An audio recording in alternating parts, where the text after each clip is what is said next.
পুলিশের উপর আস্থা হারিয়ে অবশেষে এলাকাবাসীর হাতে আটক কুখ্যাত নেশা কারবারি গনি মিয়া। সোমবার তেলিয়ামুড়া চাকমাঘাট স্থিত অভিযুক্তের বাড়ি থেকে স্থানীয়রা তাকে আটক করে পুলিশের হাতে তুলে দেয়। পাশাপাশি নেশা বাণিজ্যের সাথে জড়িত আরও ৩ জনকেও আটক করা হয়।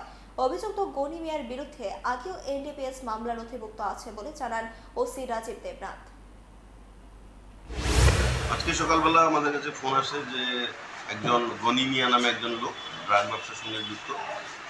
আগেও ওর বিরুদ্ধে এনডিপিএস কেসে মামলা হয়েছে, আমাদের কাছে ওয়ারেন্টও আছে। যথারীতি আমরা স্টাফ পাঠাই।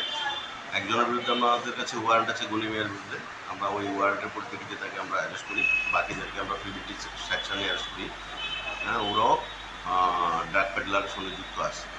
पंख मिल जाते हैं ख्वाब वालों को, आड़ते हैं जिंदगी सवर ले,